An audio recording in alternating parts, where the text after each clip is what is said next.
था वो आपने जाके उन्हें दिया, उसके साथ और my God 400 is up, oh my God actually कहाँ पे मैं एक विकेट रहती थी and we were leading by 100 and something runs. ये 235 फॉर 8 थे और अब 170। और ये मुतुसामी से इन्होंने बॉलिंग नहीं करवाई थी तो मुझे लगा कि यार इसको खिलाया क्यों है, वो 100 करने वाले हैं। कौन था? मुझे तो लगता है रबाडा भी कर देगा।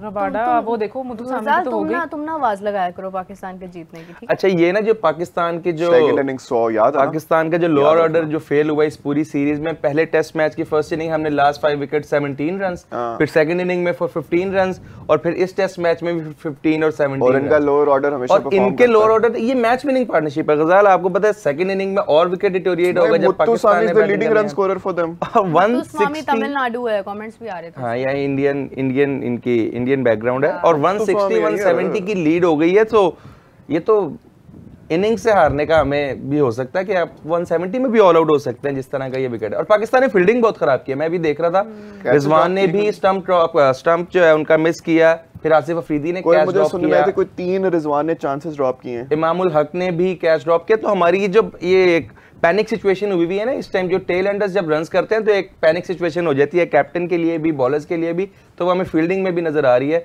और यही पार्टनरशिप अब साउथ अफ्रीका को रबाडा लिटरली धो रहा है। यानी हम कह सकते हैं कि मुत्तुस्वामी के बारे में कि हैशटैग अन्ना ऑन फायर, वो तमिल में अन्ना कहते हैं बड़े भाई। Are you calling him blind? No वो वाला अन्ना नहीं, she is calling him brother, Tamil वाला anna. Okay anna on fire समझ आ गई ऑडियंस को। लेकिन खैर यार वो सरफराज अहमद भी तो आए हैं कोई किसी पोजीशन पे, वो क्या कर रहे हैं फिर? अभी कंफर्म नहीं है, अनऑफिशियल है मिसबाउल हक। Still unofficial. Yes Misbahul Haq का नाम भी director of cricket I guess. No Misbahul Haq का नाम भी मुझे मैंने देखा है और सरफराज अहमद भी तो अभी ऑफिशियल होते। लेकिन वही बात है कि अगर पीसीबी में आपका वोट किसकी तरफ है? देखिए वोट मेरा ये मिसबाउल हक जो है पहले भी पीसीबी में रहे हैं, पाकिस्तान की कोचिंग भी करते हैं। देखिए जब आप एक चैनल पे बैठ के अपना पॉइंट ऑफ व्यू दे रहे हैं ना, और अगर आप वो चीज पाकिस्तान क्रिकेट में ये जब किसी रोल पे आते हैं वो आप नहीं कर सकते ना, तो फिर आपको बैठ के ना वो बातें भी नहीं करनी। मैं तो कहती हूँ कि सबसे पहले तो ना मोहसिन नकवी साहब बहुत अच्छा काम कर रहे हैं हुकूमती सतह पे, ठीक है? चेयरमैन जो है ना वो आ जाना चाहिए नजम सेठी साहब को। नजम सेठी साहब चेयरमैन बन जाए, उनके चांसेस भी नजर आ रहे थे। लास्ट ईयर भी जब मैंने उनका इंटरव्यू किया था ना तो वो कह रहे थे कि मुझे नहीं पता अभी, मतलब आई डोंट नो, इसी को करना चाहिए। लेकिन नजम सेठी साहब का थोड़ा सा एक्सपीरियंस हो गया है, उनको आ जाना चाहिए। उनके दौर में फिर भी हालात इतने खराब नहीं थे, जब वो दोबारा आए थे तो वो बहुत कुछ सीख के आए थे। पहले तो चेयरमैन बदलो भाई।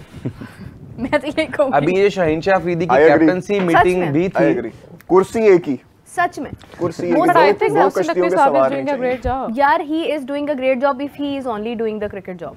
अगर वो सिर्फ चेयरमैन होंगे ना वो बहुत अच्छा काम कर सकते हैं। पता क्या मोहसिन नकवी साहब एक स्वीट आदमी हैं। साहब ने क्या सही काम किया था। सेठी साहब थोड़ा सा एक्सपीरियंस लेके जब, अच्छा मोहसिन नकवी साहब आज अगर रिजाइन देते हैं और 1 साल बाद वो दोबारा आते हैं ना, वो समझ के आएंगे बहुत सारी चीज़ों को।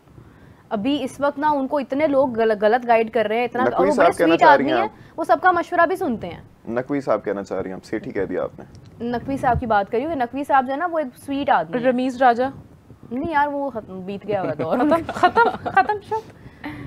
वैसे ये बात भी सही है कि जो डेजिग्नेटेड पर्सन है जिसका ताल्लुक है, जो जिसने मतलब फुली अपनी इन्वेस्टमेंट करनी है, अपना टाइम और whatever, तो वो मेरे ख्याल में वो सही हो सकते हैं। यार पूरा डीजे बन सकती है ये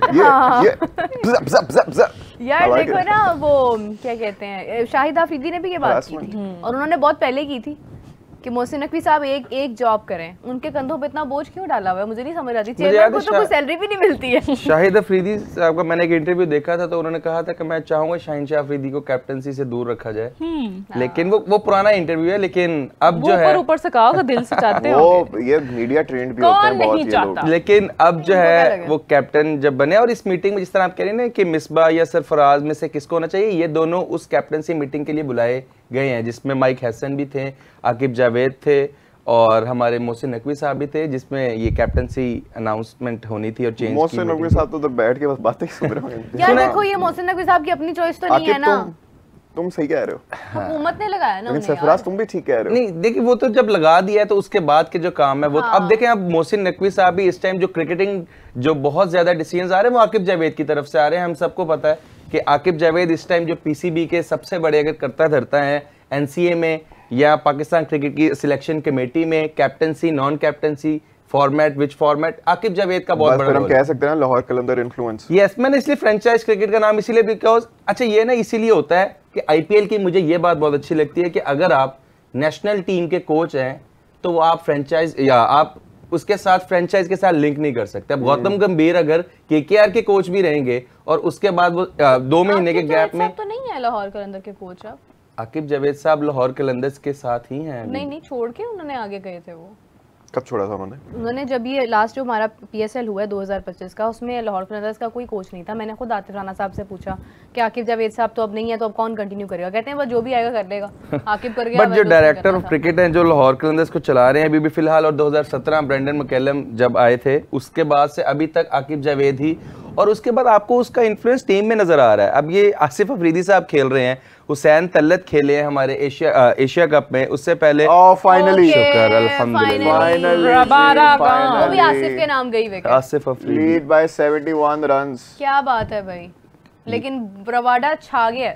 रबाडा छा गया, रबाडा ने आके चपेड़ें कराई हैं जी। रबाडा का हाईएस्ट स्कोर था ये टेस्ट क्रिकेट में, दोनों का, मुतसामी का भी रबाडा का भी। आसिफ को देख के कितना दुख हो रहा है यार, किस उम्र में वो बंदा डेब्यू कर रहा है, कितने रन बनाए? 404 404 यस। Okay nice.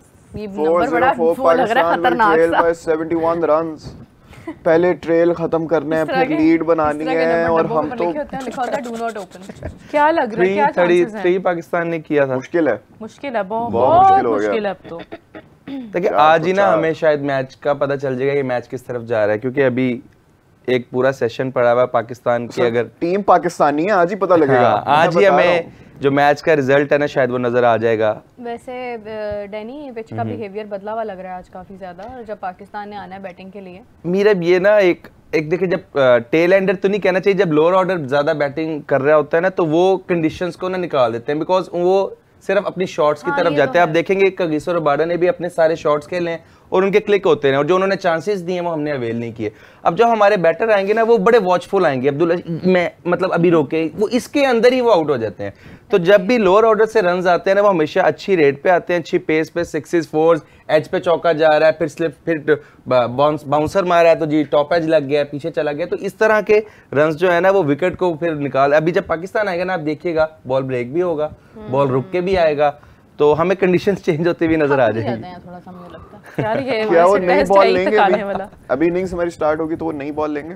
हाँ न्यू बॉल। अच्छा यहाँ पे इस पे तो ऑप्शन नहीं है ना, क्योंकि न्यू बॉल तो आपने लेना ही है जो जब इनिंग स्टार्ट हो रही है। फर्स्ट वो टेल एंडर है, वो आराम से, कितना उसको दुख हुआ है कि ओ मैं आउट हो गया, कितना मतलब प्राउडली जा रहा है वो कि हाँ यार आई हैव गिवन समथिंग। इधर हमारा रिजवान होता टांगे पकड़ के बैठ जाने थे, लेट जाना था जमीन पे, आ रहा जी अंपायर टांगे उठा के कभी इधर लेके जा रहा है कभी उधर लेके जा रहा है। रिजवान साहब को क्रैम्प्स पड़ गए, क्या हुआ जी 50 रन भी नहीं बनाए अभी। ये टेस्ट क्रिकेट में जो रन्स है ना जो आपको मैच विनिंग, ये लोअर ऑर्डर के रन्स ही होते हैं, बिकॉज पाकिस्तान अब 3 इनिंग्स में हमें रन्स नहीं मिले। रिजवान कौन सा ओपन कर रहा है? नहीं मतलब रिजवान, और उसके बाद जो बाकी आगा और नीचे से नुमान। टॉप 3 रन स्कोरर्स देखें, मुत्तसामी 88, स्टब्स 78 और रबाडा 71।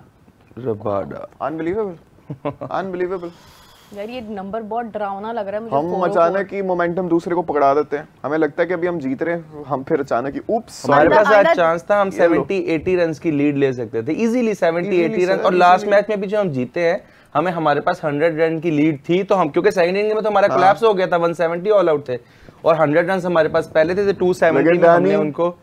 डैनी यू रिमेंबर मैं तुमसे क्या कह रहा हूं? Future Babar Azam 100 loading second innings में 100 मारेगा। ये कमेंट्स आ रहे हैं। ओह माय गॉड, कौन कह रहा है जी ये कह रहे हैं Aamir Ansari. I love you. मैं कोई प्रेडिक्शन नहीं दूंगी, मेरी बातें उलट हो जाती हैं, जो गजाल ने कहा है मेरे दिल से दुआ है बस। हां बस ठीक है, दुआ दे दो तुम। राबिया मीरब, आप लोगों ने श्रेयस अय्यर का सॉन्ग देखा है? नहीं यार, नहीं देखा उन्होंने। वो रील्स अपलोड करते हैं। आप लोग प्लीज उसकी पिक्चर्स बना के शेयर करें हमारे साथ। अभी नया है उनके पास। अच्छा, एक कमेंट आया है कि Qadir was trolling Bumrah and saying that Bumrah tailender को आउट कर रहा है। कादिर को अब समझ आ गया होगा टेलेंडर को आउट करना एक आर्ट होता है। हाँ सही बात है, कहने दें यार, लोगों को इतनी बातें याद होती हैं। कल कादिर आए तो कादिर आके कहते हैं कि शाहीन जो है वो बड़ा अच्छा फैसला है शाहीन को कप्तान बनाने का। शाहीन जो है वो आगे बड़ा अच्छा कंटिन्यू करेगा, आगे तक यही रहेगा। किसी ने कमेंट किया हुआ था, कादिर साहब आप तो जब रिजवान कैप्टन बना था आपने तब भी यही कहा था कि 2027 तक रिजवान जो है वो कंफर्म कैप्टन है। कि लिटरली लोगों को इतनी बातें याद होती हैं कि हमें खुद ही हमें भूल जाता है बोल के। हाँ, लोग नहीं भूलते भाई, लोग नहीं भूलते। मतलब आज हम बाबर आजम का 100 देखेंगे और कल विराट कोहली का हो सकता है, बिकॉज कल जो वनडे मैच है इंडिया ऑस्ट्रेलिया का, कल मुझे लगता है कि विराट कोहली अच्छा करे, बिकॉज उनके फेवरेट वेन्यू पे मैच हो रहा है एडिलेड में। उनका जो रिकॉर्ड है वो ऑस्ट्रेलिया में सबसे अच्छा। और मैं एक और रिकॉर्ड देख रहा था, मैं बड़ी हैरानी हुई कि 17 साल से एडिलेड में इंडिया वनडे मैच हारा ही नहीं है। तो एडिलेड जो इंडिया का बेस्ट, इंडिया के लिए जो बेस्ट ग्राउंड है, तो होप सो कल वहाँ पे वो अच्छा खेलें। जितना अगर आप हाईलाइट ना करते ना तो सिचुएशन डिफरेंट नहीं, कल बिकॉज विराट कोहली का एक फेलियर आ गया, और ऐसा कम ही होता है कि विराट कोहली के डबल फेलियर्स आए। जो भी कोई रिकॉर्ड बताता है ना उसे ऐसी नजर लगती है। एक मैच की परफॉर्मेंस के पीछे लोग इतने पागल हो जाते हैं ना, सोशल मीडिया पे भी रील्स चल रही हैं, वकार की आंखों में there is no hunger for runs anymore. Waqar कह रहा हूँ, सॉरी विराट की आंखों में there is no hunger for runs anymore. Waqar पता नहीं कहाँ से आ गए। Rohit Sharma is gone, Virat is gone, future अभी सारा यंगस्टर्स का है, यशस्वी को लाओ, इसको लाओ।